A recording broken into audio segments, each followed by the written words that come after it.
Saludamos al pueblo de Venezuela, al pueblo de Cuba y al pueblo de América Latina que nos va a acompañar a partir de este momento. El comandante Fidel Castro, líder de la Revolución Cubana, líder continental, ha hecho algunas reflexiones y algunas advertencias sobre la posibilidad de un holocausto nuclear. Hoy tendremos la oportunidad de compartir sus planteamientos y sus propuestas.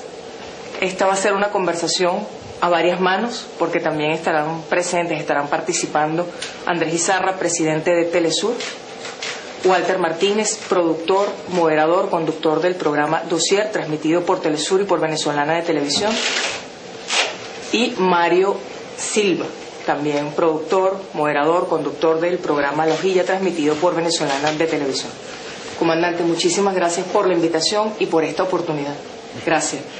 Comandante, usted ayer planteaba en la sesión especial del Parlamento cubano que usted quería persuadir al presidente de Estados Unidos, Barack Obama, para que no diera la orden que daría el inicio, daría el pie a una guerra nuclear. Porque usted piensa que Barack Obama escucharía la voz de un líder latinoamericano para evitar un conflicto mundial.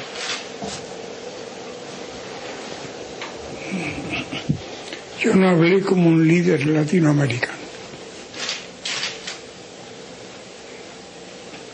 Yo hablé como un representante de nuestro país que ha estado insistiendo en ese problema y sobre todo que ha estado meditando mucho sobre ese problema. Algo que quizás mi situación de persona que ha estado luchando por la salud ha tenido oportunidad de hacer, que es muy difícil que alguien, un presidente en funciones, un líder de cualquier país en funciones, que debe atender tantas cosas, pueda dedicar el tiempo que yo he dedicado a pensar. Sobre todo en este problema, no en muchos problemas he pensado, desde luego, pero este es el problema que tiene la máxima prioridad. Como yo expliqué en el mensaje a la Asamblea, esto surgió hace un mes, un día o dos. La gran preocupación. Pero inicialmente era un poco más pesimista. A pesar de todo, pensaba que debía hacerse un esfuerzo para, si existía alguna posibilidad de supervivencia, y yo creía que la habría, especialmente en América Latina y el Caribe, que no amenazan a nadie, no poseen armas, ni se supone que estén ahí proyectiles apuntando hacia la URSS o hacia China. Tiene algunas bases, bueno, y está una base cerca de Venezuela, la de los holandeses, ¿no? La de Colombia no tiene aviones, no tiene armas nucleares. Ahí no hay un portaaviones parqueado ahí. Cuando vaya a Cartagena un portaaviones, puede correr un riesgo, pero creo que tiene que ser una casualidad en primer lugar, y siempre habrá otros objetivos prioritarios. En ese caso hipotético, que yo veo muy real, desde luego, de guerra nuclear. No creo que haya otra zona del mundo con las mismas condiciones de poca peligrosidad como agresor que esta región del mundo. Comandante. Sí, dime. Usted plantea que era menos optimista hace unas semanas y que ahora es más optimista ante la posibilidad de que Obama no dé la orden. Yo te agradezco mucho que me interrumpas cada vez que quieras. Gracias. Sí, era más pesimista. Después seguí pensando y llegué a una conclusión que, a mi juicio, es muy buena, es todo lo contrario vi la posibilidad de que se salvara la paz, se evitara la guerra nuclear, además, que es lo importante. Tú puedes salvar la paz hoy y dentro de un mes volver al peligro de guerra. Pero yo dije, ¿cuáles son los mecanismos mediante los cuales se desata esta guerra nuclear? Y entonces cuando comprendí que tiene que pasar por la decisión de un hombre cuyo poder es muy relativo, porque por muchas razones hay un enorme aparato militar que es el sin el cual no puede existir el imperio. Ese aparato militar ha ido cambiando allí y en Rusia. En un momento dado, hace decenas de años y durante bastante tiempo, existía ese famoso maletín nuclear. Uno tiene derecho a preguntarse, bueno, ¿y para qué sirve ahora ese maletín nuclear? Se supone que el hombre razona bien, perfecto, es brillante, es inteligente, no enloqueció, no bebió ese día. Es un hombre austero, consagrado por entero, que anda con su maletín tirando una bombita, una respuesta aquí. Eso fue un tiempo. Y realmente no fue bien aprovechado. Por poco se equivoca. En los días de la crisis de octubre, porque hay desde luego en estas circunstancias de Cuba una experiencia. No es un grupo de aficionados que empiezan a hablar de problemas nucleares, sino hablamos desde un país que estuvo a punto de ser blanco de no se sabe cuántas armas nucleares. Y estuvimos resignados, sin que por ello pretendamos ser más valientes que otros.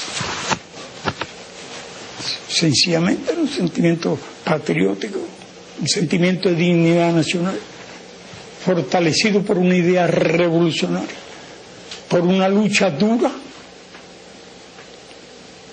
en la cual habíamos puesto todas nuestras energías, en una situación que fue muy consciente. No queríamos tales proyectiles aquí, nunca lo habríamos deseado, porque preferíamos mantener nuestra imagen de país que no era base militar de nadie, y porque estimábamos que no hacía falta para que se nos ofreciera una garantía. Y suscribimos aquel acuerdo únicamente por espíritu internacionalista. No quisiera tener que repetir la historia de cómo se llegó a aquella situación, pero por aquellos días tampoco Israel era potencia nuclear. Eran potencias nucleares Gran Bretaña y Francia, aliadas de Estados Unidos, y la URSS. China ni siquiera estaba reconocida en Naciones Unidas. Y entre aquellas potencias había una rivalidad muy grande, nacida de las dos bombas, que en días infautos, que se corresponden con la fecha muy reciente. El día 6, lanzaron la primera bomba nuclear sobre Hiroshima.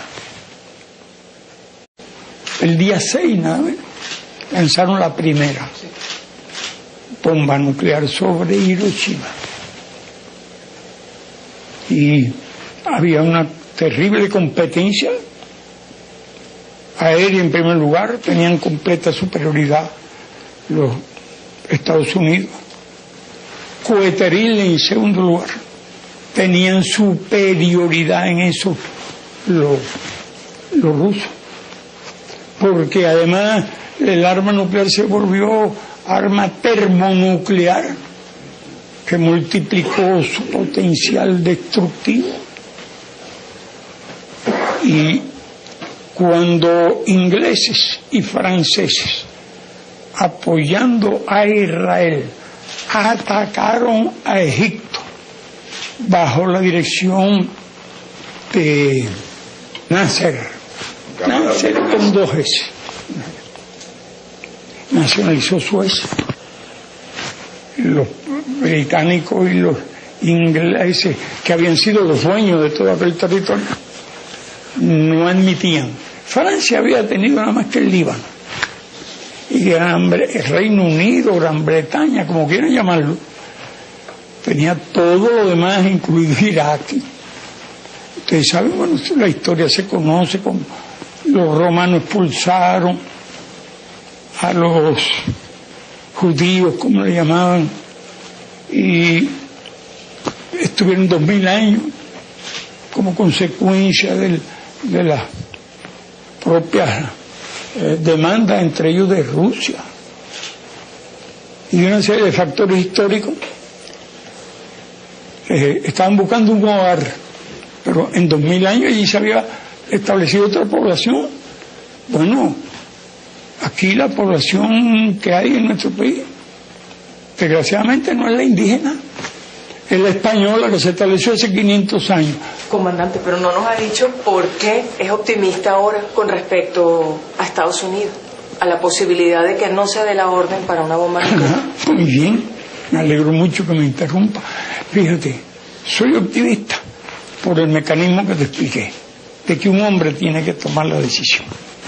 Y ese hombre no es un Nixon, que era cínico, no es un ignorante terrible, como era Reagan. Bueno, no es un imbécil loco, como es el señor Bush. No era un hipócrita consumado como el padre de este caballero. Yo podría citarlos a casi todos.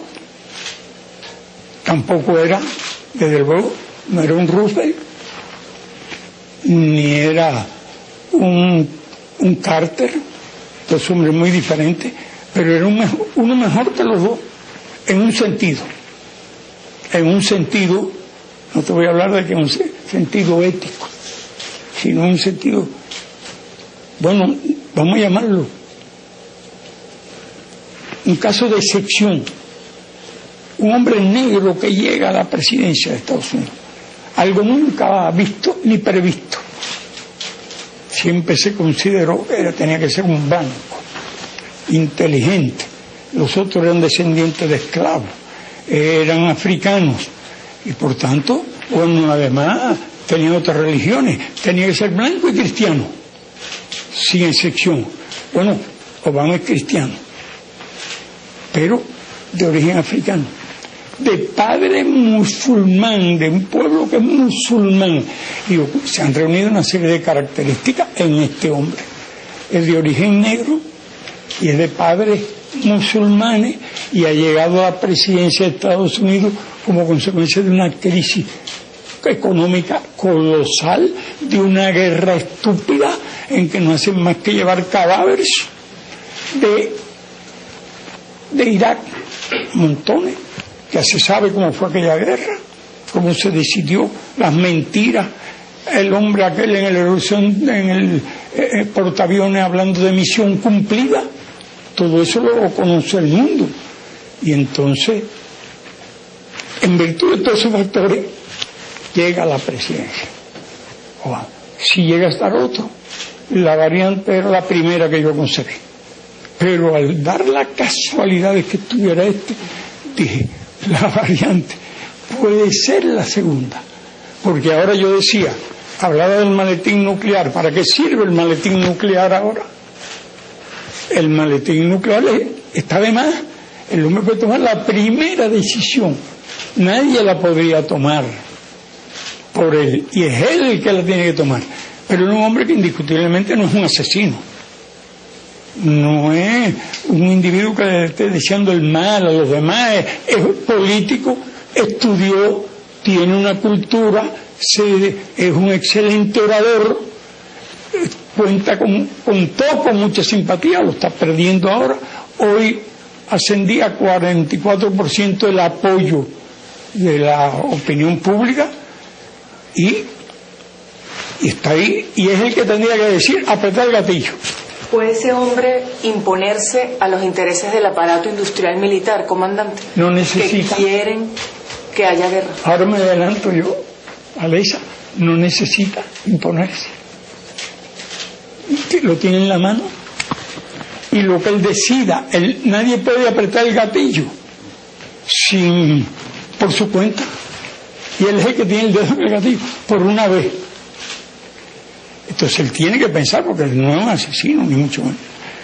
Y hay síntomas evidentes ya que empiezan a percibirse por parte de sus asesores. Él todavía no se ha dado cuenta de eso, pero uno lo conoce. Yo leí el libro Los sueños de mi padre, completico, lo subrayé, volví a verlo, porque quería saber cómo era ese hombre.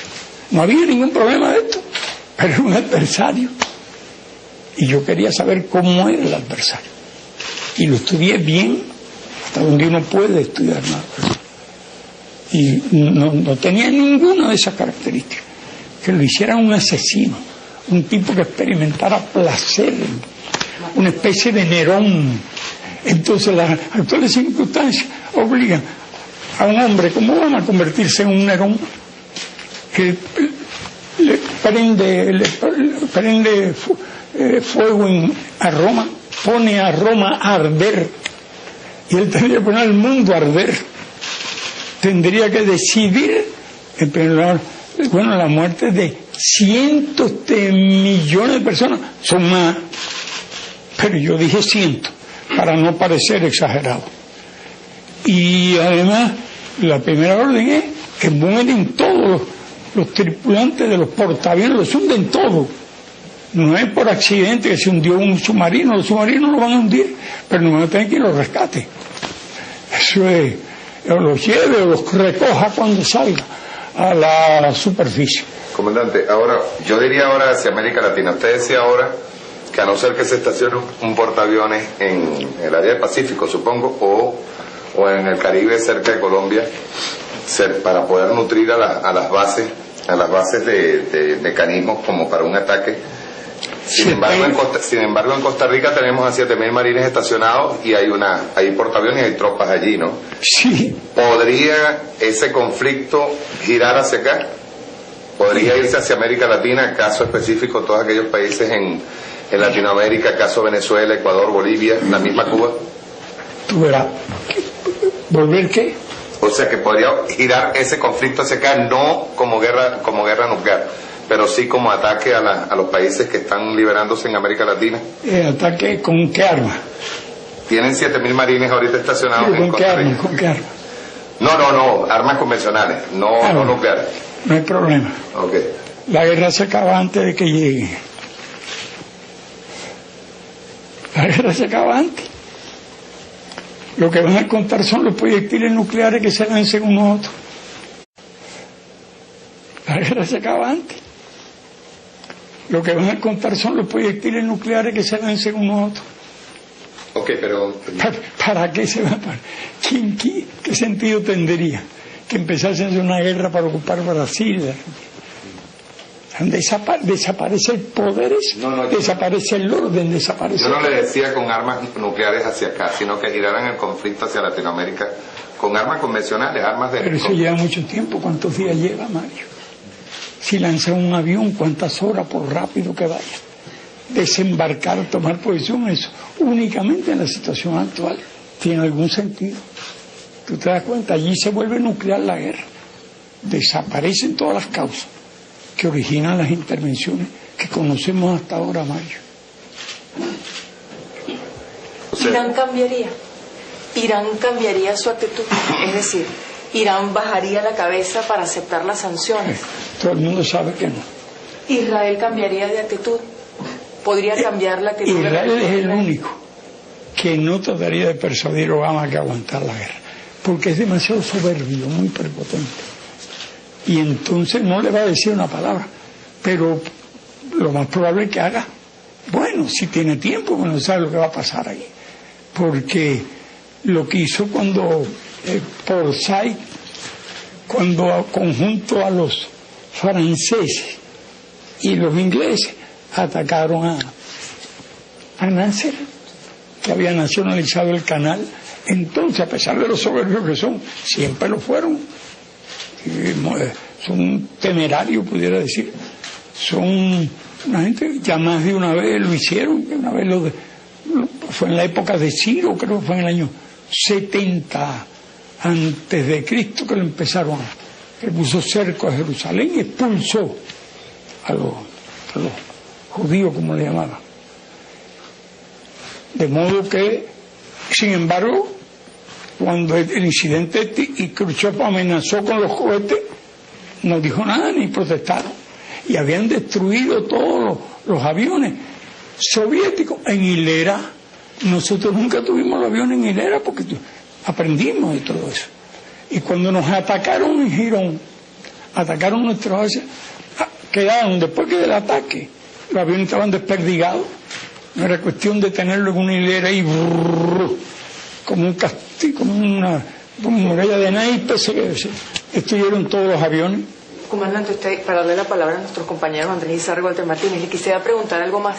Usted plantea que potencias como Rusia y como China están haciendo, lo dijo ayer, están haciendo lo imposible para evitar la guerra nuclear. Y usted dijo que sabía que estaban haciendo gestiones concretas. Quisiéramos que nos cuente qué gestiones, qué se está haciendo desde Rusia y desde China para evitar el conflicto nuclear. Yo si supiera mucho, no tendría derecho a decirlo. Sé lo que pienso y sé por síntomas concretos qué les preocupa, qué piensan. Son gente que desean la paz más que nadie y están actuando. Mira, yo te voy a citar un ejemplo. Cuando se dice ahora que Rusia está sufriendo una catástrofe, nadie lo duda, porque es una realidad que la está sufriendo. Y están tomando un montón de medidas. Aquí no solo por lo que dice este sitio web, Caos en la Red, sino por cosas que sabemos en concreto de la situación allí, que tienen 50 grados de temperatura, que Moscú está en una situación, es irrespirable, que la consigna es abandonar Moscú a todo el que pueda abandonarlo, o no salir a la calle nadie. Y entonces esta catástrofe nos recuerda las consecuencias del cambio climático que el autor del documental Home, Jean Arthur Bertrand, el más prestigioso especialista sobre el tema, mostró con el apoyo de los mejores especialistas del mundo en ese plan. Y nosotros sabemos, porque hemos ofrecido cooperación. ¿Qué cooperación podemos brindar? Bueno, tenemos brigadas médicas, si piden 100 médicos, sí, si piden 300, se lo podemos mandar. Porque afortunadamente nuestro país cuenta con esa gente que se han preparado a lo largo de muchos años. Y sabemos lo que desean, por ejemplo. Ellos desean, y han sacado documentales, el fuego de los aviones. Ellos desean que descansen, ir enviando por grupos a los pilotos y a los que están haciendo los mayores esfuerzos para que tengan un descanso cuando puedan y después irlos renovando. No les interesa, con toda razón, médico, es decir, nosotros lo ofrecemos. Ahora, como consecuencia de todo esto, nosotros sabemos todo lo que está pasando ahí y resulta lógico lo que están haciendo. Pues imagínate que nosotros sepamos de cosas que piensan, de cosas que están haciendo, y es por ello que no tenemos necesidad de registrar los archivos de los líderes de esos países para saber lo que están haciendo, Alex. Es por eso que digo de esa forma. Y respondo a tu pregunta. Y bueno, ante el rol de Rusia en todo este asunto, Rusia ha sido, por su propia influencia sobre Irán, un país sobre el que muchas de las tensiones o la posibilidad de diferirla ha pivotado en torno a la acción de Rusia. Sin embargo, ha públicamente manifestado, ha tenido posiciones en contra de Irán y la posesión de armas atómicas de parte de Irán, inclusive anunciando sanciones. ¿Cómo ve usted esto y cómo ve que puede ser el rol de Rusia ante esta posición un poco ambigua para disuadir un conflicto atómico? Nada es justo en el momento que un grupo de países tiene el arma nuclear y le prohíbe a los demás y no quieren que la tengan. Invoca una cosa muy importante, que no quieren que haya guerra nuclear, que no quieren que los demás posean armas nucleares, pero mientras sostienen esa posición, fabrican todas las que pueden, sin límite, al extremo que ya tienen entre las dos.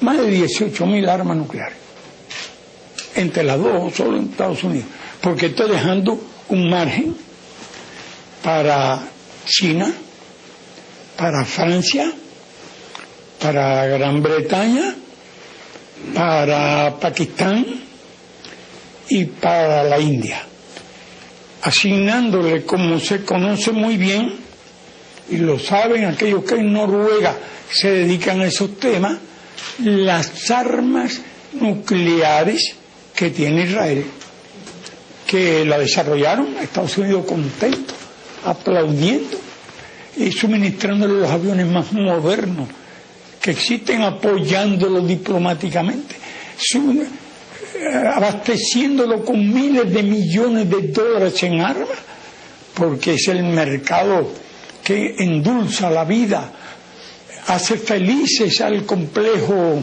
militar industrial que Eisenhower, inocentón, descubrió un día, cuando estaba próximo ya a abandonar la presidencia de la República. Muy inocente, pero preparó la invasioncita a Cuba, en Girón, y que no diga nada, juren todo el mundo que no va a decir una palabra.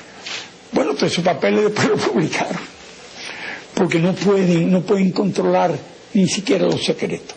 Ya están en una situación, otro elemento más, en que no pueden controlar los secretos. Fíjate que un muchacho de la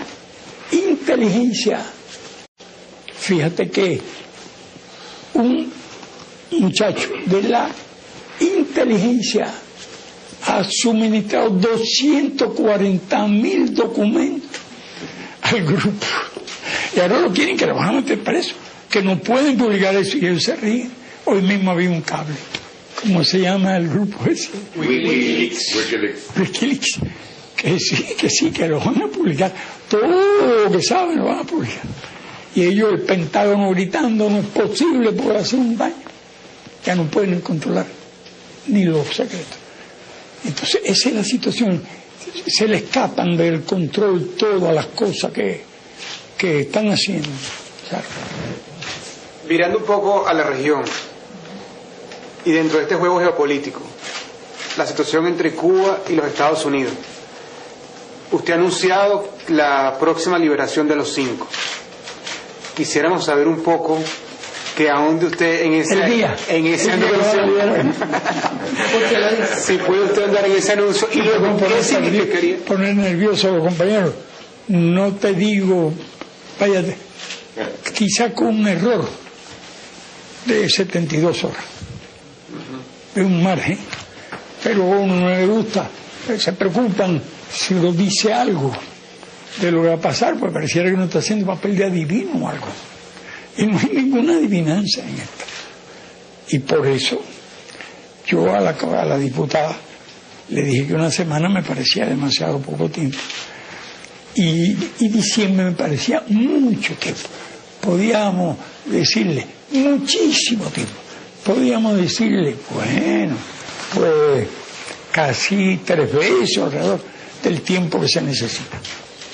Ahora deduzcan ustedes de todo eso. ¿Qué significaría eso para la relación Cuba-Estados Unidos? ¿Podríamos entrar en una nueva etapa? ¿Pudiera ser un primer paso para el fin del bloqueo? Yo me preocupo por eso, yo estoy olvidado de eso. ¿Para qué? Únicamente, bueno, sí, venden algo, mientras valga algo. Pero esa no es tarea mía. Lo mío es decir las cosas y los acontecimientos para que cada cual decida. Tú debes comprender que los compañeros no son gente que tú lo vas a llevar del dedo, de la mano, a hacer las cosas, y lo que yo quiero es que piensen. Y creo que estamos avanzando muchísimo en eso. Pero no solo que piensen los compañeros nuestros, los de ustedes también. Es muy bueno que los de ustedes piensen. No solo los compañeros, sino que todos los que se reúnen allí piensen. Los que forman parte del ALBA, del Mercosur y todo, que piensen. No le pido nada, no critico a nadie, ni siquiera al nuevo presidente de Colombia, que tiene el mando ahora. Ayer escuché su discurso muy devotamente, cada palabra que pronunció, más o menos 1 hora y 10 minutos, hasta la última palabrita. Ya, cada hijo, la señora, yo estaba contento viendo lo feliz que estaba la señora, diciendo que, bueno, ahora pareciera que empieza la historia. Pero bueno, digo yo, lo escuché todo, y lo escucho a todos. Una última pregunta, comandante, antes de pasarle la palabra a Walter.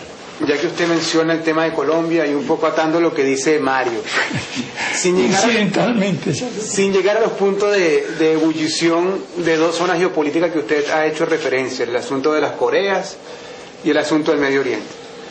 Recientemente en Sudamérica hemos tenido unos niveles de tensión importantes y se ha destacado en varias oportunidades el rol de Colombia como el Israel de América. Esas tensiones que se vivieron y que de alguna forma siguen, porque las relaciones entre Colombia y Venezuela siguen rotas, ¿qué opinión le merece a usted esta situación? ¿Qué análisis hace usted de este rol que está cumpliendo Colombia y de estas tensiones que están surgiendo en Sudamérica a raíz de ese rol de un gobierno militarista, guerrerista que tenemos en la región? Yo opiné sobre todo eso. Lo escribí. Un libro sobre eso, inclusive. En las reflexiones, sin llegar al libro. El libro fue muy inicialmente. Me costó mucho más trabajo hacerlo todo, porque yo salí de una situación de mucha gravedad. No creí que iba a recuperarme. Bueno, entre otras cosas, para darte una idea, yo tuve tenía el accidente.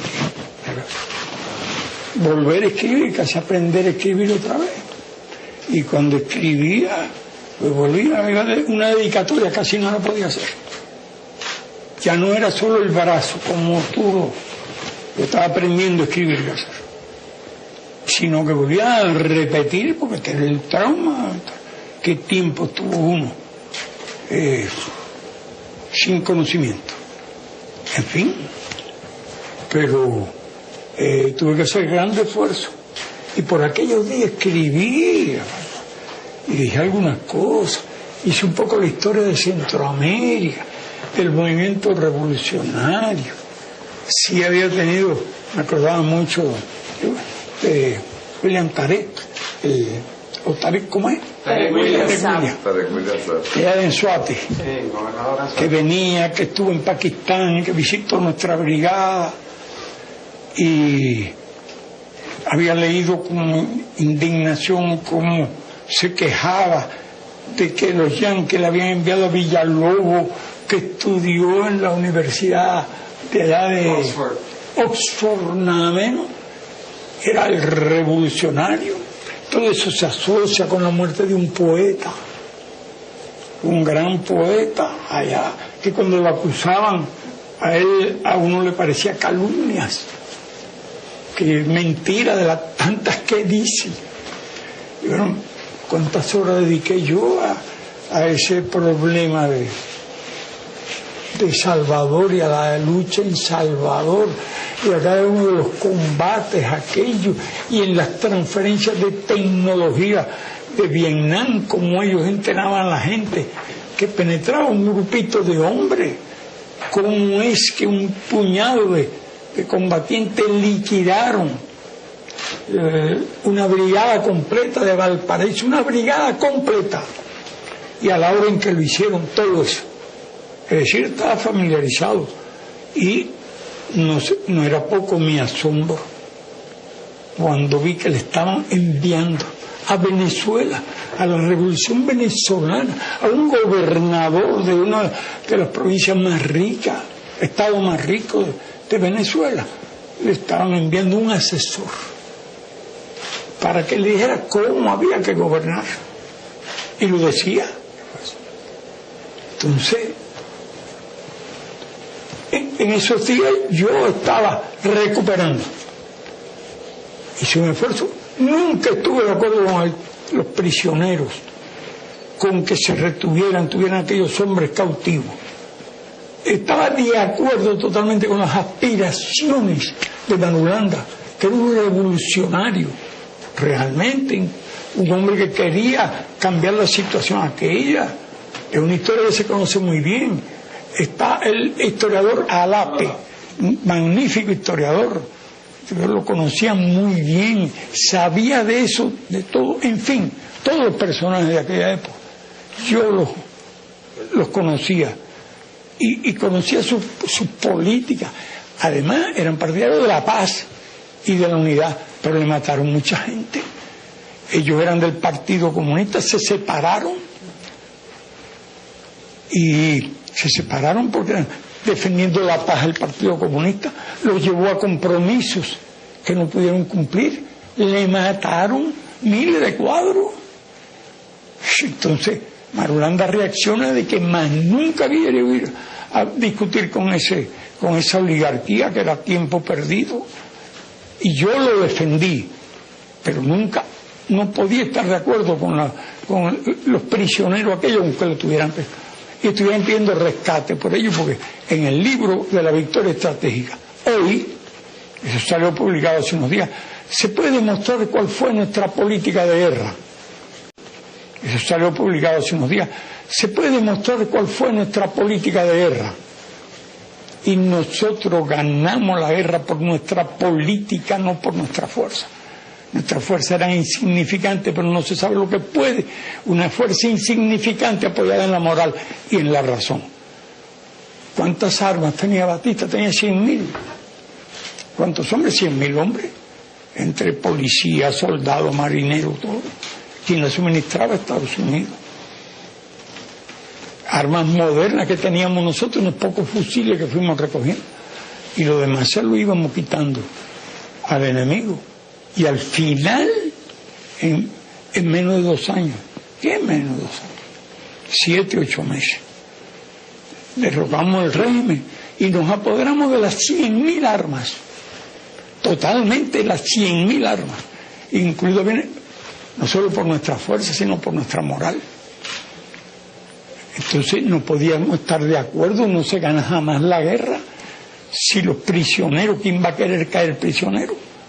Cuando tú matas a los prisioneros, lo que ocurre es que te cuesta mucho más.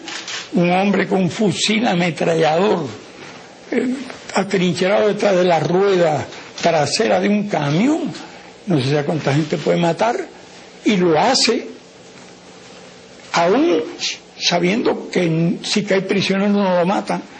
Imagínate que esté convencido de que lo matan. ¿Qué soldado quiere caer prisionero? Eso lo critiqué siempre. Era partidario de la paz en Colombia, pero se llama así el libro. La paz en Colombia, pero toda la verdad en torno a eso. Y está plasmado el pensamiento con relación a Colombia y el porqué de nuestras posiciones, que son inexpugnables, porque son justas, porque son limpias. Teníamos razón en desear la justicia y teníamos razón en promover que hubiera la paz en ese país, y éramos partidarios de la lucha, porque si tú no la puedes obtener por otras vías, entonces tiene que obtenerla por la vía de las armas, como se han hecho todas las revoluciones, hasta que llegó un momento en que ni los imperios ni los revolucionarios pueden alcanzar sus objetivos por la vía de las armas. Mira la conclusión: ni el imperio ni los revolucionarios Que alguien dice, no, ahora voy a buscar un fusil. ¿Qué arma vas a buscar un fusil? ¿Un fusil? O una pequeña bomba nuclear. ¿Qué lo vas a buscar para? ¿Y qué vas a hacer? Matando. Lo vas a conseguir. Son las ideas que yo digo, los conceptos. Si uno piensa con conceptos de antes, no saque esa conclusión. Comandante, ¿usted cree que hay alguna posibilidad de que Colombia ataque a Venezuela? No hay ni la más remota posibilidad de que Colombia ataque a Venezuela. ¿Por qué?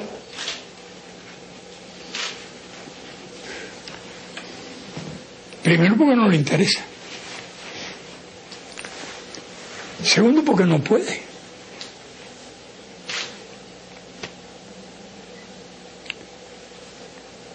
Tercero, porque no quiere.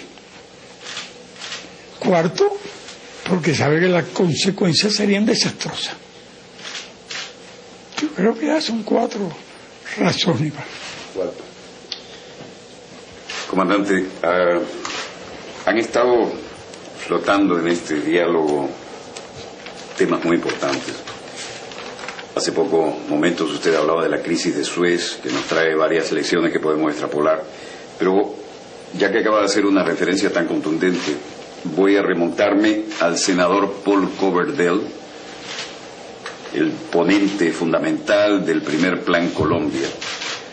Paul Coverdell murió el 18 de julio del 2000, senador de la derecha estadounidense, y cuando convenció al Congreso para que diera los fondos para el primer Plan Colombia, hizo una síntesis truculenta, pero que vale todavía. Habida cuenta de la importancia geopolítica y económica, estratégica y el poderío desde el punto de vista energético que representa Venezuela, Paul Coverdell hizo una síntesis ante el Congreso de Estados Unidos y dijo: para controlar a Venezuela necesitamos ocupar militarmente a Colombia. El Congreso le dio los fondos para el primer Plan Colombia, pero a condición de que hubiera en el terreno jueces militares que pudieran in situ juzgar de inmediato cualquier militar colombiano que estuviera en contubernio con los paramilitares, los que violaran los derechos humanos, los que llevaran por delante las reglas éticas de la confrontación. Pero el eje era, para controlar a Venezuela necesitamos ocupar militarmente a Colombia. Ha evolucionado el tiempo y las circunstancias. Colombia ahora tiene 7 y más bases militares estadounidenses. Ya nadie duda de que la mayor riqueza energética está en Venezuela, ahora ya a escala planetaria. Después que logramos controlar, sacar a las transnacionales, aparecieron las verdaderas riquezas y lo que no tenían ocultos.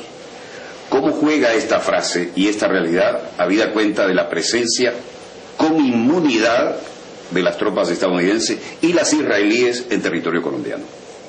Sí, ¿y qué más? ¿Qué hace falta para poder llevar a cabo el plan de Coverdell?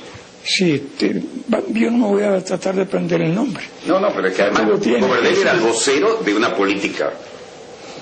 No importa Coverdell, que ya murió, la política sigue en pleno desarrollo. Y ya por fin han logrado tener la paz. Ya tienen a Colombia todas las bases que quieran. ¿Y qué más necesita? En principio, voluntad política. No, vamos a suponer que tienen la voluntad de atacarla. Tiempo. Es una de las cosas que necesitan. La maniobra es espacio y tiempo. El espacio lo tienen. Tiempo, pero no lo van a tener. No van a tener tiempo de hacer eso. Nada. Ni un 5% del tiempo que necesitan para llevarlo a cabo. Aparte de que ellos aspiran antes, digamos una cosa, que la revolución bolivariana fracasa, que es uno de los objetivos que ellos buscan. Ellos piensan en usar las armas como último recurso. ¿Cuál es la hora de último recurso? Después que hayan hecho todos los esfuerzos, como lo hicieron para derrocar al gobierno revolucionario en el 2003. 2002. Y agotarán ese expediente Y cuando lo consigan, serán felices y ven qué inteligentes somos. Lo resuelto todo con los medios de...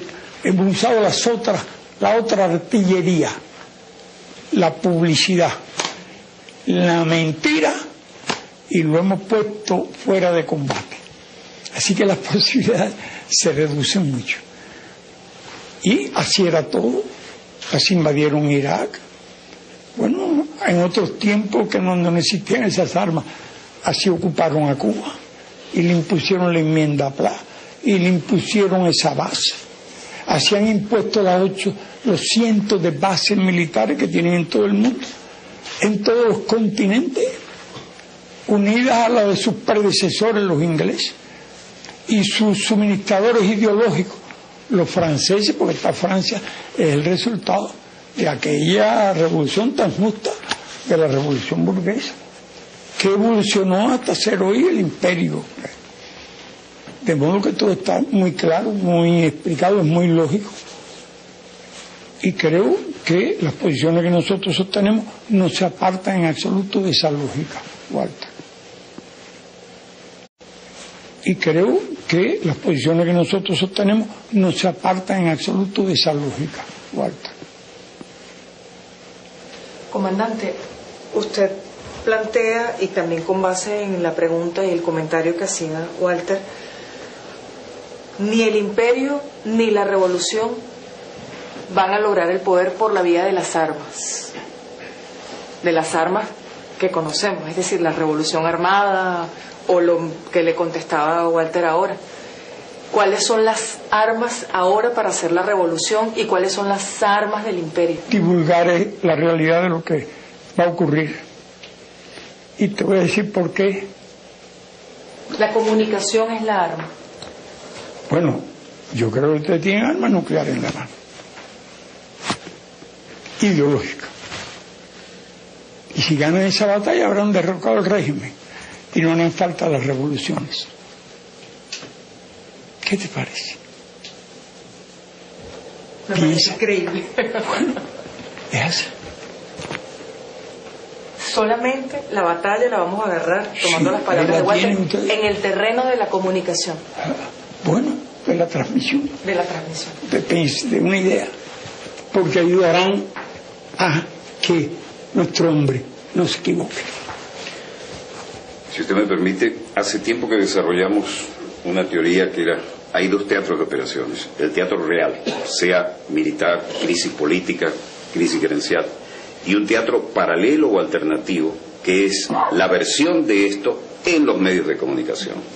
Y en un mundo interconectado vía satélite, donde la información es parte de toda estrategia, uno puede estar perdiendo en el teatro de operaciones, pero si logra convencer de que está ganando, al menos ganará tiempo. Y si está ganando, pero no lo sabe vender en el teatro de la comunicación, es como si no ganara. Es por ahí que viene lo que usted nos acaba de decir, del poder de la comunicación en un mundo interconectado vía satélite y en tiempo real. El poder de la comunicación estuvo en manos del imperio y usó y abusó de ese poder. Y al fin y al cabo hoy todo lo que ocurre en el mundo es producto de eso. Por todos los medios han fabricado el poder que tienen y pretendían conservarlo, pero no pudieron. Así que tienen que resignarse ahora. ¿Quién? ¿El imperio o nosotros? ¿Quién? ¿Quién debe resignarse? Tú sabes bien que es el imperio. El imperio, el que debe resignarse. O sea, Wikileaks se convierte en algo así como una guerrilla, años 60, Wikileaks. Habrá que hacerle una estatua. A Wikileaks. Comandante, usted también... Habrá que hacer unas cuantas estatuas, ¿no? ¿A quién más le haría las estatuas en este momento? Bueno, a ustedes. No pueden subestimar. Fíjense que ustedes han estado martillando todos los días. Además, ustedes han estado apoyando la revolución. Y esa es una revolución que ha conmovido el hemisferio. Y para nosotros significó mucho. En los momentos más difíciles del periodo especial, de donde vino una ayuda que le ahorró enormes sacrificios a nuestro pueblo, que lleva por lo menos casi 50 años luchando. Y cuando estos querían que lo tenían todo, estaba el señor Bush ya a punto de nombrar, ya creo que tenía un gobernador para eso. Y ustedes han apuntalado todo eso. No merecen una estatua. Dígame. Y todos los medios ahí en manos de quienes estaban, de la contrarrevolución, y quienes fueron los que defendieron la idea revolucionaria. Ustedes. Así que no exagero. Ni es un elogio que yo esté fabricando aquí para usted. Usted habla de ideas nuevas. Entender el mundo de otra manera, no como lo hemos entendido las revolucionarias y los revolucionarios hasta ahora. ¿En qué nos equivocamos cuando analizamos el mundo con las viejas ideas? ¿Y cuáles son esas ideas nuevas, esas nuevas herramientas para el análisis? Yo creo que eran correctas las ideas. Las ideas no eran incorrectas. Lo que ya hoy se quedaron como ideas de otra época. ¿Y cuáles son las ideas de esta época entonces? Bueno, la primera es evitar la guerra y las demás están por elaborar. Pero sí, las demás, ¿cómo va a ser la sociedad? Yo le planteé, bueno, cómo se van a administrar los bienes y servicios, cómo se va a hacer, cómo se van a desarrollar las energías renovables, si pueden crear ciclones. Caramba, por aquí tengo algo. El proyecto Tal vez. ART. Ustedes verán. Pero, comandante, son esos temas sobre los cuales hay que pensar. El ambiente, la ecología, nuevas formas de hacer Nueva política. sociedad. Estas son las nuevas ideas que usted dice, bueno, las ideas de antes eran correctas, pero hay que incorporar otros elementos. La ecología es un elemento, es una preocupación central que usted ha expresado. Sí. Las formas de relación económica, por ejemplo, ¿cómo se las replantearía?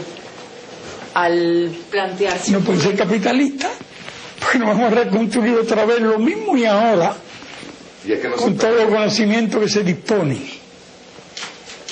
Y yo digo, no podemos reconstruir lo mismo. Yo no podría decirte cómo van a hacer. Entre todos tenemos que hacerlo, pero es una humanidad que sabe leer y escribir. Y que tiene no se sabe cuántos científicos. El mundo, que no se destruya todo eso si logramos que eso se preserve. Es de esperar que logremos que se use, que las inteligencias trabajen. Si han trabajado para provocar la autodestrucción, la desgracia, la infelicidad. Yo aquí mismo escribí en el documental 50 años después de Hiroshima, se ven los cadáveres calcinados y casi transparentes de los niños que perecieron en los vientres de las madres. Son imágenes horribles. ¿Vamos a reproducir eso? Es imposible que la inteligencia del hombre se dedique a eso. No puede, sencillamente. Ya el capitalismo no es viable. Simple y llanamente. O sea, ni siquiera como arma de... Pertenece a la prehistoria. Exacto. Ahí es donde viene que resulta que Marx tenía toda la razón. Pero el socialismo pertenece a la prehistoria también, como ¿Quién? dicen sus adversarios. El socialismo pertenece a la prehistoria No. también. Es lo único que es socialismo. Es una pregunta que tenemos que hacer. ¿Qué es el socialismo para usted ahora? Siglo Para XXI? mí, el comunismo. El que el propio Marx definió como comunista, como el comunismo. Cada cual según sus posibilidades, cada cual según sus necesidades. Claro que estarán por definir cuáles son las necesidades. No es la de un avión y un barco para andar por el mundo pescando y gastando todo el combustible. Eso es de los hombres inteligentes. ¿Te imaginas? De los hombres y las mujeres inteligentes. Vamos a recordar aquello que dice, ¿sabes? Sin cambiar el idioma. Porque pues yo trato de ahorrar palabras. Si en cada una de las cosas tengo que decir lo científico y la científica, el otro y el otro, se me enreda más de lo que ya es de por sí enredado el modo de explicar las cosas. Yo quisiera virar un poco la atención sobre Venezuela. Sí, pues yo trato de ahorrar palabras. Si en cada una de las cosas tengo que decir lo científico y la científica, el otro y el otro, se me enreda más de lo que ya es de por sí enredado el modo de explicar las cosas. Yo quisiera virar un poco la atención sobre Venezuela. Sí. Venezuela va de nuevo a un proceso electoral ahora en septiembre. Sí, tal vez. Que lo hemos calificado como un proceso de un periodo de tránsito, sí.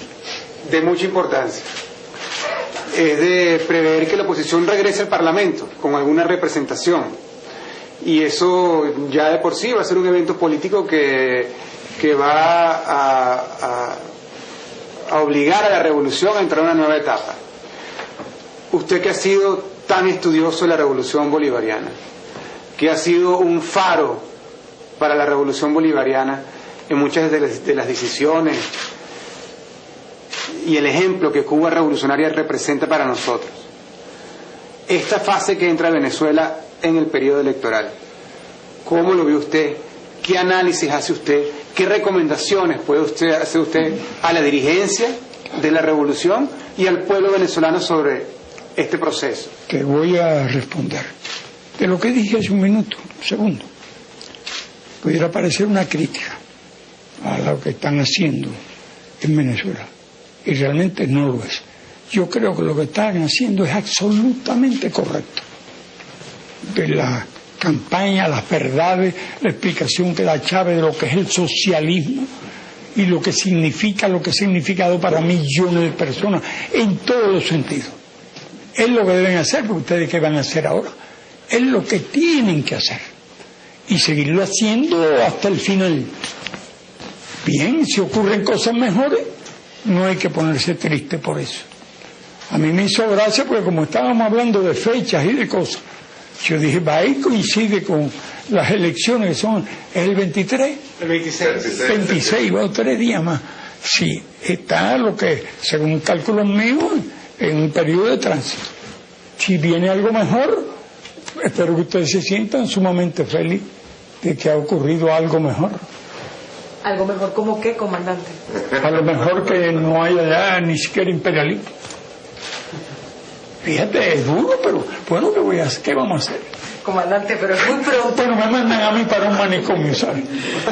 Búsqueme un lugarcito. Es muy pronto, comandante, para decir que el imperialismo se va a caer en menos de un mes. Bueno, pero ¿y qué le voy a decir? ¿Que va a durar un siglo? ¿Que va a durar 10 años? ¿Que no va a haber guerra? ¿Qué yo voy a decir? Porque se supone que el plazo que estableció la resolución del Consejo de Seguridad vence el 7 de septiembre, como 19 días creo que antes de las elecciones que ustedes tienen anunciadas. Para que haya elecciones primero no tiene que haber guerra. Y si no hay guerra, ¿qué pasa? Vanessa, no te eches tú la culpa, échamela a mí, por favor. Yo es lo que afirmo, pero no es un caprichoso, es un hilo de pensamiento. Comandante, usted nos planteaba con mucha exactitud un escenario probable de esta situación que parece estar en cuenta regresiva con respecto a un posible conflicto con Irán. Y con mucha precisión usted decía, en el momento en que intenten detener un buque iraní para inspeccionarlo, Irán no va a permitir eso. Y ahí puede generarse el casus belli. Y centenares de misiles van a caer sobre la flota estadounidense. Usted también dijo, los iraníes más cercanos que nosotros a la idea de la muerte. Yo avalo eso por mi limitada experiencia cuando cubrí un tiempo la guerra entre Irak e Irán. Y aquello llegó a un momento de estancamiento porque Saddam Hussein podía matar, voy a ser groseramente hipotético, 10.000 iraníes y le mandaban 20. Le mandaban 20 y los mataba, le mandaban 40. Y usted, creo que fue usted mismo quien dijo que eran capaces de limpiar los campos de minas caminando sobre las minas para que los otros pudieran venir a combatir. En ese escenario, parecería que es inevitable una confrontación en esas latitudes. ¿Cuál es su punto de vista? Tú estuviste allí. Estuve cuando la guerra entre Irak e Irán. Recorrí desde Chat el Arab hasta la frontera turca donde están los kurdos. ¿Viste eso? Llegó un momento que se estancó porque ya Saddam Hussein no tenía más nada que lanzarle y ellos no se replegaban. La refinería de Abadán estaba ardiendo, Chat el Arab se estancó, llegó a una posición de cierta quietud en el frente sur. Ya no había más nada que ofrecer para decidir la balanza desde el punto de vista estratégico. ¿Te acuerdas que todo el mundo competía por venderle armas? Sí, señor. A Irak. Todo el mundo. Sí, señor. Que los ingleses vendieron el acero. Sí, señor. Los soviéticos vendieron todos los proyectiles, aquellos que alargaron, Saddam alargó. En fin, el gran negocio de las armas. Yo discutí no con los iraníes, discutí con los sirios. Estaba el canciller aquí en una reunión y yo decía, no debieran cruzar la frontera. Y el sirio decía que sí, porque los soviéticos cuando lo invadieron no se detuvieron en la frontera, siguieron hasta Berlín. Le digo, yo no estoy discutiendo problemas legales, no estoy discutiendo problemas morales, estoy discutiendo problemas políticos. Digo, por mí, le digo, ¿y por qué no llegan hasta el Cairo de una vez? ¿Por qué no llegan hasta el Cairo?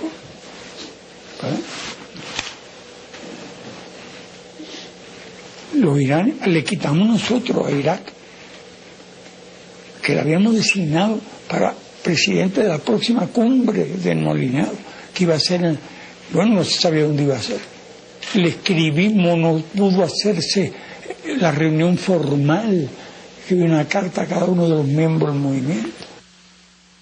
Yo sé que designáramos la India, que respondieran.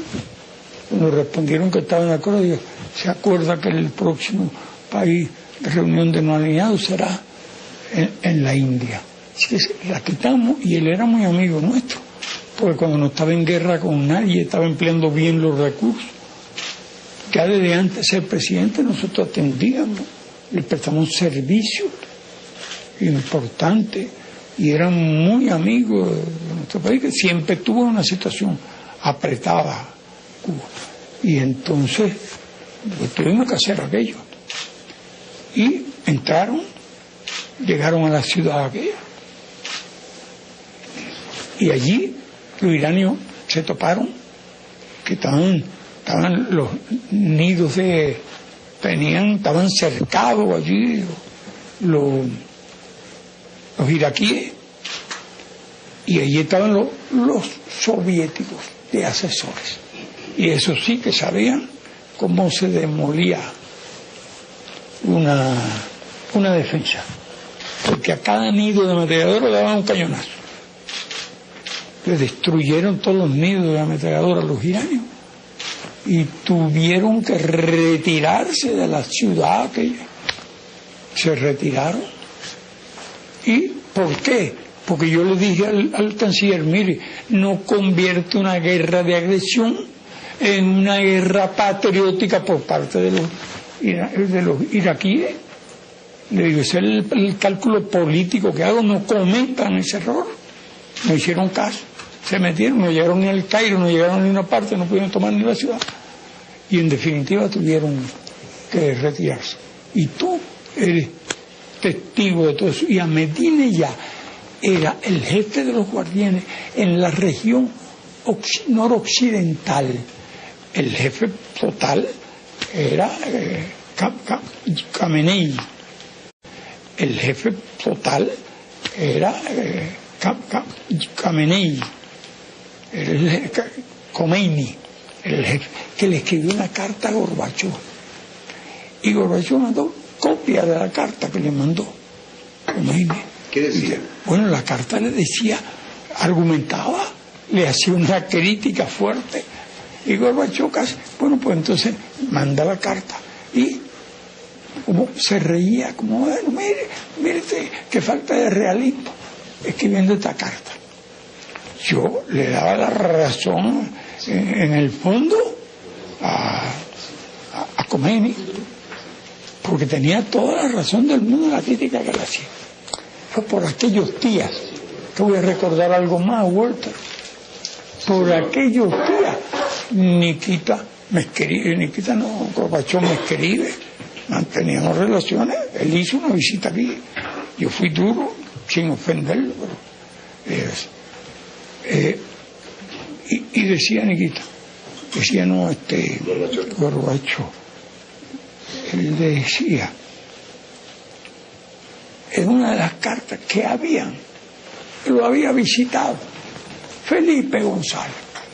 Bueno, me pintaba Felipe como el non plus ultra de los socialistas. Yo lo siento mucho, yo no pienso así. Y decía, viene a asesorarnos sobre lo que debemos hacer. ¿Quién decía eso? Gorbachov, de Felipe González. Sí. O sea, me van a mandar para asesorarnos lo que debemos hacer. Si por un lado me mandaba a decir aquello. Y, ¿quieres decir una cosa? Tú me preguntas, ¿cómo era Gorbachov? Y yo te digo que Gorbachov yo lo conocí cuando era como un látigo, haciendo crítica de la dirección del partido. Entonces, crítica muy fuerte, y decía que defendía todo lo contrario. Era opuesto a los ingresos no provenientes del trabajo. Decía, no estoy de acuerdo con los ingresos no provenientes del trabajo. Y entonces sabía que el alcohol ocasionaba un gran daño y prohibió el azúcar que nosotros le suministrábamos. Ya no alcanzaba, porque los rusos son expertos en manejar los alambiques y te convierten el azúcar en un buen vodka. Y entonces él decía, bueno, puso caro el vodka, puso barato los juguetes, y toda una serie de medidas de esas que tú no puedes menos que estar de acuerdo con ella. Pero, asómbrate, Yeltsin era el secretario del partido de Moscú, y Yeltsin era casi un modelo para nosotros, porque era un crítico feroz de todos los errores que se cometían allí en la URSS, con las cosas que hacían, entonces, haciendo crítica, era formidable, tenía un prestigio, aquí lo leía todo el mundo, publicábamos las cosas. Y entonces, creo que hace un viaje a Nicaragua, que tenía proyectado, conversa con nosotros. Cuando yo iba a Moscú me ponía precisamente no al otro, ayer sí me lo ponía, me enseñaba a todas las ciudades, decía, mira, yo le decía ayer sí, mira qué cosa, estas ciudades que han convertido en una ciudad bella, me llevó a un lugar por allá del antiguo Moscú, pero digo, todo eso ha desaparecido, ya no hay nada aquí. Y le decía, bueno, entonces Yeltsin me decía a mí, yo creo que es mejor poner gratis los metros, el metro y los ómnibus. Digo, Yeltsin, no haga eso, porque tú pones algo gratis y el número de personas que se van a montar en estos metros y en estos ómnibus se van a duplicar y no va a alcanzar nada. No hagas eso. Y él empeñado en toda esa cosa, así que era un modelo de comunista al extremo, que yo tenía que aconsejarle que no fuera tan extremista. A mí, que me han acusado tanto de extremismo, tenía que estar aconsejando. Mira lo que hicieron toda esa gente. Tanto Gorbachov tomó sus responsabilidades después, y Yeltsin, eso es. Hemos vivido toda esa historia. Permítame ser perseverante, comandante. ¿Sí? ¿usted sigue pensando que el casus belli se va a dar cuando la flota intente parar algún mercante o algún buque iraní para ser inspeccionado? Sí. Y esa fecha no pueden dilatarla.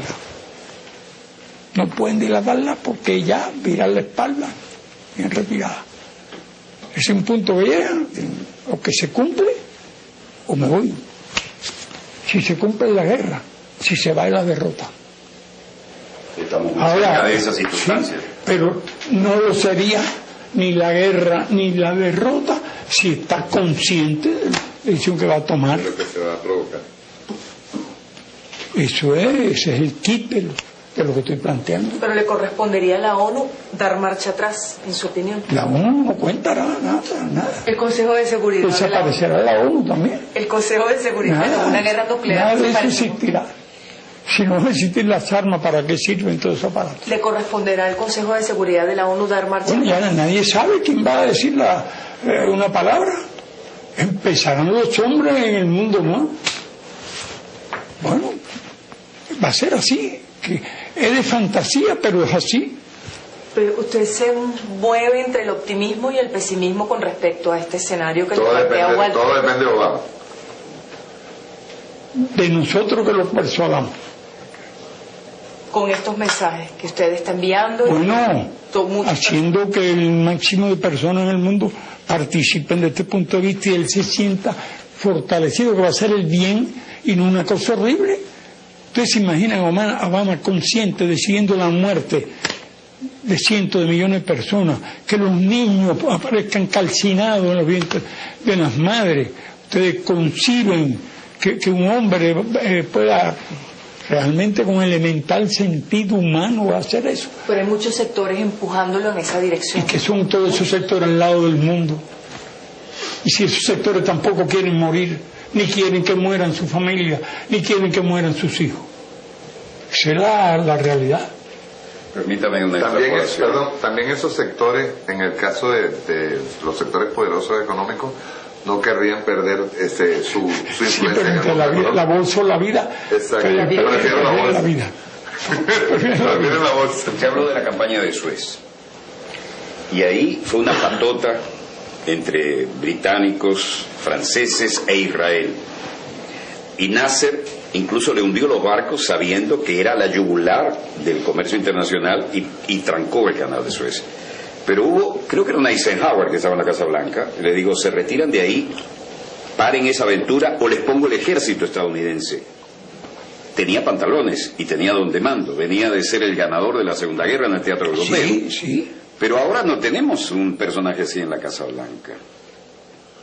Ahora Israel hace lo que le da la gana, el lobby israelí maneja la política. Sí, Sharon, a quien también entrevisté, eso es verdad. Dijo, no se preocupen si hacemos cosas que les parece que nos van a tener consecuencias. La política exterior de Estados Unidos la hacemos nosotros y ellos lo saben. Ante ese desparpajo, ¿qué queda pensar con un Obama en la Casa Blanca? Bueno, todo eso que tú dices, es verdad que los israelitas hacen lo que les da la gana. Bien. Y además tienen el armamento nuclear facilitado por los Estados Unidos, entre otros. Sí, lo tienen, pero están esperando que sea Estados Unidos el que dé la orden. Ellos creen que lo tienen conseguido, pero lo tienen persuadido. Ellos han hecho todos sus acuerdos con Arabia Saudita, con el Emirato Árabe, a qué hora van a volar, cómo van a volar, no le van a tirar nada. El puente aéreo sobre... No, lo tienen todos los aviones, van a ser oleadas de aviones que se le han dado los yanquis, pero están esperando que sean los yanquis. Y que saben los yanquis que no pueden decir que no, porque ellos dicen que no, ¿cómo es esto?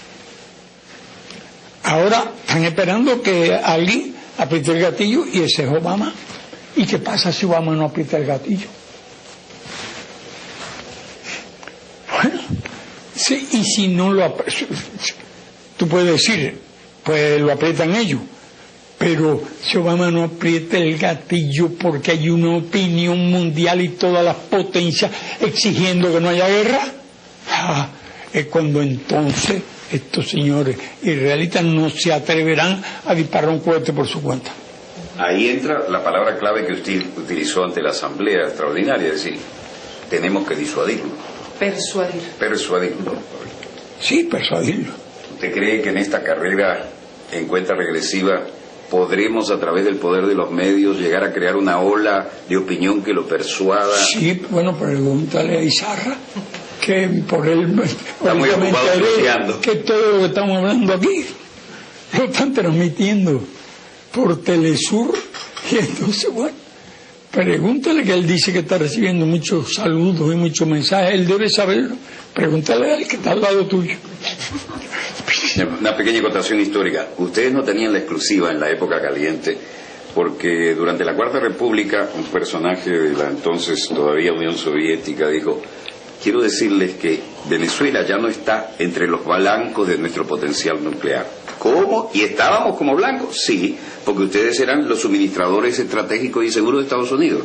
Y si íbamos a la guerra contra Estados Unidos, también le tocaba su bombita atómica a Venezuela para que no pudieran usar esa fuente de recursos. Bueno, tienen tanta que pueden repartirla.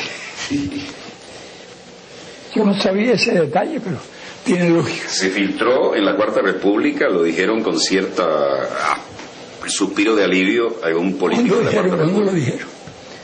No sé exactamente quién y cuándo, pero fue en la Cuarta República, en una visita de alto nivel.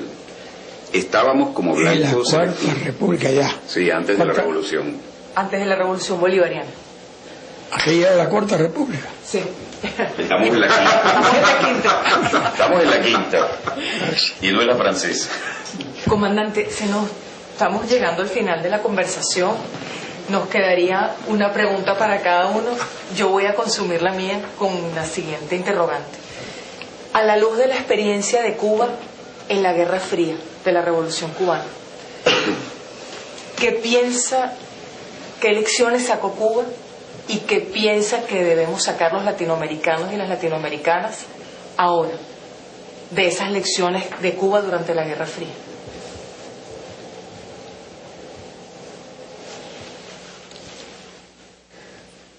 La lección de Cuba en la Guerra Fría. Bueno, de la Guerra Fría nos tocó soportar el bloqueo y sufrir todas las consecuencias, pero también se pudo demostrar que era posible resistir.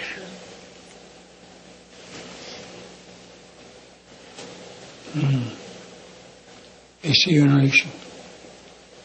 Y los latinoamericanos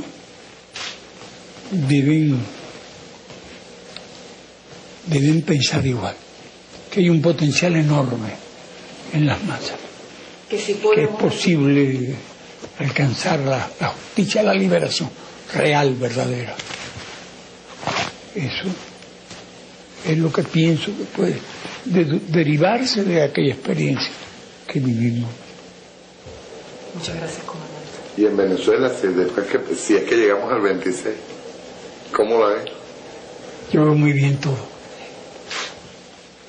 Y no se olviden de una cosa, que lo que más necesita el hombre para vivir, entre otras cosas, son los alimentos. Y que este es el área del mundo que más alimentos produce. Si Estados Unidos produce para 2.000 millones de personas, América Latina tiene un potencial para producir alimentos para 8.000 millones, por lo menos. Aunque desde luego el futuro de la humanidad estará más controlado por el propio hombre, porque la población se puede regular. Yo un día me puse a sacar todas las cuentas de un número de personas, cuánto pueden llegar a ser y dónde ya se para y hasta incluso puede reducirse el número de personas. No debe haber más habitantes en el planeta nacido que los que se puede sostener el planeta. Que eso tiene un límite. ¿Malthusiano? ¿Cómo? No, de ninguna manera. Malthus es culpable en cierta... Bueno, el otro, ¿cómo fue el otro? Malthus dijo que el hombre no iba a poder sostenerse. No tiene nada que ver con Malthus. Si coincido en algo, es una casualidad y no en un mundo de propiedad privada, en un mundo nacionalista, no es un mundo de imperio, ¿no? Es en un mundo totalmente diferente. Pero es una verdad que el planeta no puede tener más habitantes que lo que pueda sostener el planeta sin destruirlo. Finito. Eso es una verdad. Yo no sé quién puede haber dicho. El eje geopolítico se desplaza hacia el lejano oriente. Entonces, China, 1.300 millones y creciendo de habitantes. India, 1.160 millones y creciendo. ¿Y por qué tiene 1.300 China ahora? Y no tiene 3.000. Cuando estuve allá en el 85 y hablaban de larga marcha 3 como un sueño, ahora están pensando en poner un chino en la luna, dijeron un solo hijo por pareja. Ah, bueno, por eso. ¿Y qué decía Mao? ¿En qué creía? Que en la época nuclear la posibilidad de supervivencia estaba en relación con el número de habitantes del país. Entonces, si no establecen eso, hoy estarían aproximándose a los chinos a 3.000 millones. ¿Cómo alimentarían a esa gente? Imposible. Comandante, pero usted Y sin embargo, Mao fue el factor fundamental que hizo posible la revolución en China, que ha llegado a los niveles que tiene hoy. Pero usted hacía la reflexión de los alimentos con relación a Venezuela. América tienen reservorios. Pero también sobre Venezuela. Sí, Venezuela es un lugar ideal y es lo que está haciendo el gobierno. Está tratando de producir todos los vegetales. Allí no hay ciclones que van a echar por tierra, a no ser que los yanquis inventaran. O aquí mismo, en esa página web, habla que los yanquis están desarrollando la forma de influir. Y aquí hay nada más que una sola cosa que debe. El campo de antenas que tienen en Alaska, el proyecto HARP. Tienen campo de antenas y están convencidos que puedan producir ciclones, lluvias, todo. En eso están. ¿Usted considera eso una posibilidad real o ciencia ficción? No, eso no es ciencia ficción. Eso es ciencia real. Aunque hay personas que piensan que es ciencia ficción, efectivamente. Ya incluso están usando eso. Tú sabes que en este momento los chinos han dicho que no pueden exportar más arroz. ¿A qué precio van a adquirir los alimentos para un país que los importa? Rusia acaba de prohibir la exportación de grano. Rusia acaba de prohibir, y a nosotros nos dijo que mantendrá los compromisos que tiene. ¿Qué le parece? Solidario. Que mantiene con Cuba los compromisos que ha suscrito de abastecimiento a pesar de todo eso y a pesar de la catástrofe. Y entonces lo que pasa es que fue el tema del proyecto ARPA fue ridiculizado por los medios de comunicación norteamericanos para que no se profundizara sobre eso y sobre la información que se debe tener sobre el proyecto ARPA. Aquí dice Rian Novosti en su reporte de los hallazgos del doctor Al-Shef, también señala que los Estados Unidos están ciertamente explorando las posibilidades de controlar el clima en varias regiones del mundo. La correspondiente tecnología está siendo desarrollada en el marco del programa de investigación de aurora activa de alta frecuencia HARP, teniendo como objetivo el construir un potencial para lanzar sequías, huracanes, inundaciones y terremotos. Desde el punto de vista militar, se supone que el HARP creará un nuevo tipo de armas de destrucción masiva y un instrumento de política expansionista que puede usarse para desestabilizar selectivamente los sistemas del medio ambiente y agrícolas de países objetivos. ¿Están desarrollando otra arma todavía? Peor. Comandante, si no hay guerra nuclear, la guerra climática... Bueno, y otra, van a seguir inventando.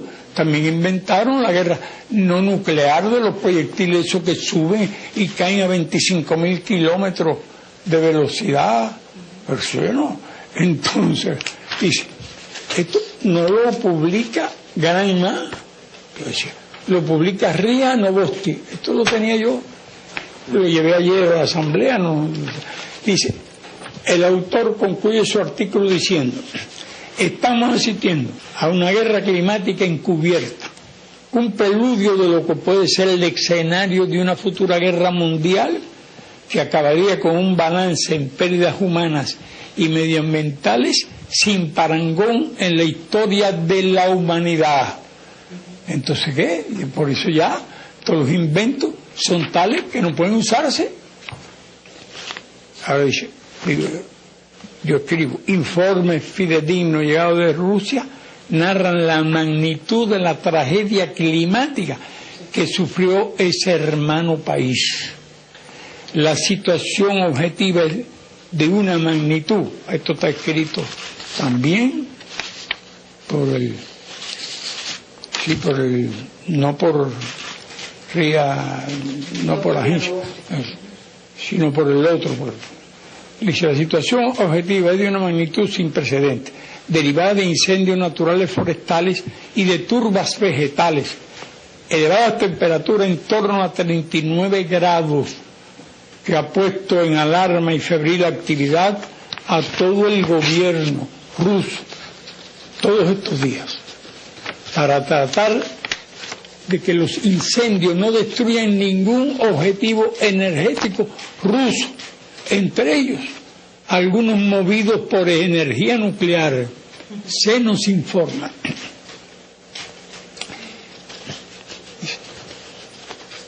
Y entonces, ¿qué dice? Esta catástrofe, entonces lo añadí yo, nos muestra las consecuencias del cambio climático que el autor del documental Home, Jean Arthur Bertrand, el más prestigioso especialista sobre el tema, nos mostró con el apoyo de los mejores especialistas del mundo en ese film. Si no se evita la guerra nuclear, tampoco se podrían evitar otras iguales o peores. He pensado también que si el hombre puede crear catástrofes, puede promover igualmente energías renovables a partir de fuentes diversas, entre ellas algunas tan importantes como el agua y el viento. La eólica parece la alternativa. Bueno, entonces no hay que usar ni la nuclear. Comandante, hemos abusado de su tiempo, le damos la oportunidad a Andrés Lizarra para que finalice. Bueno, tenemos que tenemos una guerra de Tengo aquí varias preguntas que llegan por el Twitter, comandante, que en honor a la gente que ha estado siguiendo la entrevista y enviando sus mensajes, voy a solamente poner dos, para no abusar de su tiempo. La primera pregunta la hace Marillán 10. Ella pregunta que si no teme usted que los halcones de Washington puedan atentar contra Obama como en el pasado lo hicieron contra Kennedy. Sí. ¿Cómo ve la cosa interna de los Estados Unidos? Por supuesto que el hecho de que no lo hayan asesinado es casi cosa de azar, porque ellos se lo hicieron. Mira, ¿te recuerdan el atentado a Reagan? Le hicieron una pistolita y le clavaron una bala en el pulmón. Y Obama tiene un vicepresidente que cada vez levanta más el perfil y entra en el perfil WASP. Todo eso entra en las normas. O sea, ¿podrían y en los asesinar a hábitos. Obama, comandante?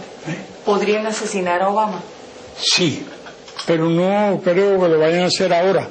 De todas formas, mejor que se cuide, que no confíe, porque pueden ocurrir cosas absurdas, irracionales. No, él sabe cuidarse, él toma todas las medidas, se cuida, y la gente que tienen seleccionada para cuidarlo son profesionales de verdad. A eso no lo soborna nadie, están ya hechos para eso, están programados para eso. ¿Usted cómo lo sabe?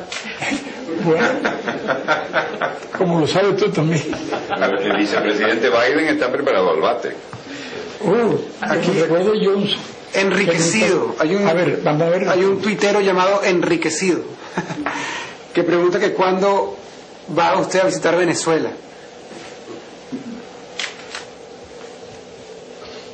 Y que en este momento está Chávez. ¿Qué falta algo allí yo? Tengo. Y me piden que le diga que en este momento en el Aló Presidente está el presidente Chávez leyendo de su libro, del libro que usted lo envió, Sí, se lo envié y le puse muy fraternalmente. Y el mismo día que se lo envié al embajador nuestro, se fue. Yo supongo que nos iremos de aquí cada uno con un ejemplar bajo el brazo, ¿no? Comandante, pero no respondió. ¿Cuándo va para Venezuela?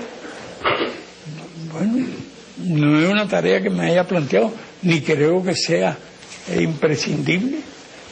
Es mejor que, igual que ustedes, me dedique a oírle ustedes de aquí. Sobre el libro, ¿cuándo viene la tercera parte de la historia? Ya está la primera, está lista la segunda. La segunda está hecha ya casi. Ya está lista. Como lo expliqué ayer. Ya casi no tengo que tocar nada. He hecho ya los enlaces, la explicación. Fíjate, un hombre dedicado a eso rinde más, no tiene otras obligaciones. Y entonces está muy adelantado y pienso eso. No, y también, bueno, yo le prometí a la Asamblea que no volveríamos a ver. Hay tiempo para todo eso. Hay mucho tiempo por delante. Zarra, se lo puedes decir a tus lectores. Y el problema mío, mira, yo tengo realmente que reunirme con algún físico para que me explique el concepto del tiempo. Porque es que yo no lo entiendo. Tal como lo dije ahí, que es el tiempo. Mire, caramba, una cosa que subrayé sobre el tiempo. Bueno, aquí hay uno en que hablo de la catástrofe, ese otro pedacito de lo de ayer, en que digo, la evolución comenzó en la Tierra con los primeros gérmenes de vida. Eso es conocido por todos y por los teólogos. Eso no les quita a ellos espacio para tratar de buscar interpretaciones. Pero hasta la noción del tiempo desaparece. ¿Qué es el tiempo? Y yo digo, porque el tiempo es una invención del hombre. Es el espacio que media entre sucesos diferentes. Así se inventó el tiempo. Pero ¿cuándo empezó el tiempo? Habría que explicarse eso. Es todo muy complicado.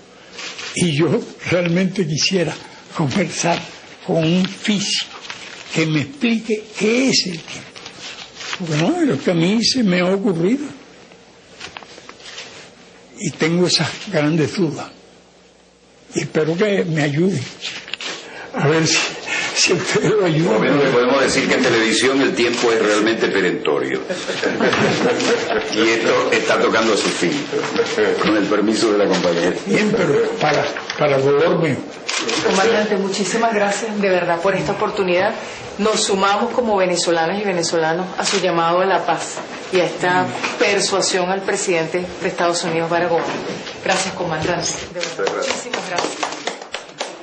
Igual habíamos puesto todas nuestras energías en una situación que fue muy consciente, no queríamos tales proyectiles aquí, nunca lo habríamos deseado porque preferíamos mantener nuestra imagen de país que no era base militar de nadie y porque estimábamos que no hacía falta para que se nos ofreciera una garantía. Y suscribimos aquel acuerdo únicamente por espíritu internacionalista. No quisiera tener que repetir la historia de cómo se llegó a aquella situación.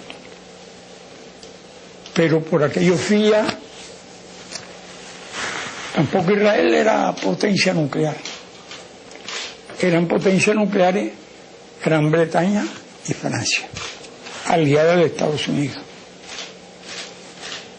Y la URSS. China ni siquiera estaba reconocida en Naciones Unidas. Y entre aquellas potencias había una rivalidad muy grande, nacida de las dos bombas, que en días infautos, que se corresponden con la fecha muy reciente. El día 6, lanzaron la primera bomba nuclear sobre Hiroshima. El día 6, lanzaron la primera bomba nuclear sobre Hiroshima. Y había una que ha estado luchando por la salud, ha tenido oportunidad de hacer, que es muy difícil que alguien, un presidente en funciones, un líder de cualquier país en funciones, que debe atender tantas cosas, pueda dedicar el tiempo que yo he dedicado a pensar. Sobre todo en este problema, no en muchos problemas he pensado, desde luego, pero este es el problema que tiene la máxima prioridad. Como yo expliqué en el mensaje a la Asamblea, esto surgió hace un mes, un día o dos. La gran preocupación. Pero inicialmente era un poco más pesimista. A pesar de todo, pensaba que debía hacerse un esfuerzo para, si existía alguna posibilidad de supervivencia, y yo creía que la habría, especialmente en América Latina y el Caribe, que no amenazan a nadie, no poseen armas, ni se supone que estén ahí proyectiles apuntando hacia la URSS o hacia China. Tiene algunas bases, bueno, y está una base cerca de Venezuela, la de los holandeses, ¿no? La de Colombia no tiene aviones, no tiene armas nucleares. Ahí no hay un portaaviones parqueado ahí. Cuando vaya a Cartagena un portaaviones, bueno, puede correr un riesgo, pero creo que tiene que ser una casualidad en primer lugar. Y siempre habrá otros objetivos prioritarios. En ese caso hipotético, que yo veo muy real, desde luego, de guerra nuclear. No creo que haya otra zona del mundo con las mismas condiciones de poca peligrosidad como agresor que esta región del mundo. Comandante. Sí, dime. Usted plantea que era menos optimista hace unas semanas y que ahora es más optimista ante la posibilidad de que Obama no dé la orden. Yo te agradezco mucho que me interrumpas cada vez que quieras. Gracias. Sí, era más pesimista. Después de seguir pensando y llegué a una conclusión que a mi juicio es muy buena, es todo lo contrario. Vi la posibilidad de que se salvara la paz, se evitara la guerra nuclear, además, que es lo importante. Tú puedes salvar la paz hoy y dentro de un mes volver al peligro de guerra. Pero yo dije, ¿cuáles son los mecanismos mediante los cuales se desata esta guerra nuclear? Y entonces cuando comprendí que tiene que pasar por la decisión de un hombre cuyo poder es muy relativo, porque por muchas razones hay un enorme aparato militar que es sin el cual no puede existir el imperio.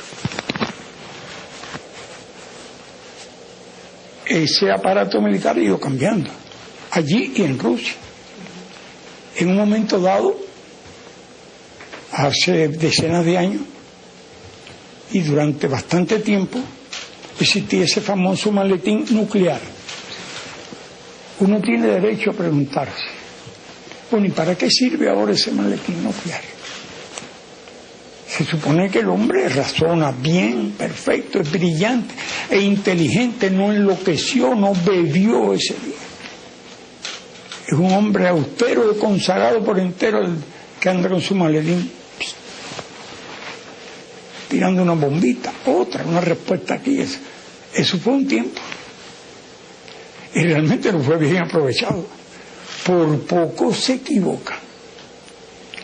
En los días de la crisis de octubre, porque hay desde luego en estas circunstancias de Cuba una experiencia. No es un grupo de aficionados que empiezan a hablar de problemas nucleares, sino hablamos de un país que estuvo a punto de ser blanco de no se sabe cuántas armas nucleares.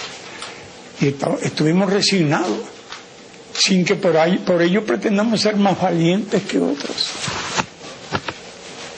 Sencillamente era un sentimiento patriótico, un sentimiento de dignidad nacional, fortalecido por una idea revolucionaria, por una lucha dura en la... Saludamos al pueblo de Venezuela, al pueblo de Cuba y al pueblo de América Latina que nos va a acompañar a partir de este momento. El comandante Fidel Castro, líder de la Revolución Cubana, líder continental, ha hecho algunas reflexiones y algunas advertencias sobre la posibilidad de un holocausto nuclear.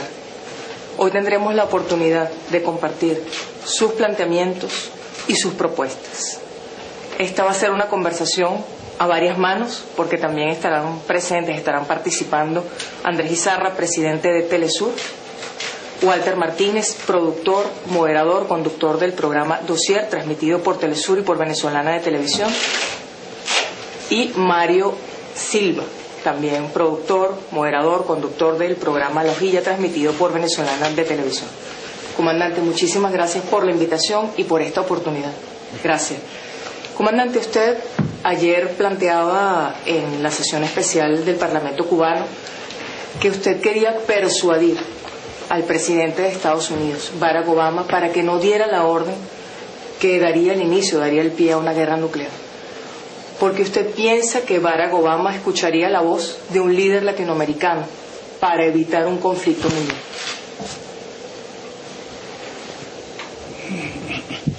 Yo no hablé como un líder latinoamericano.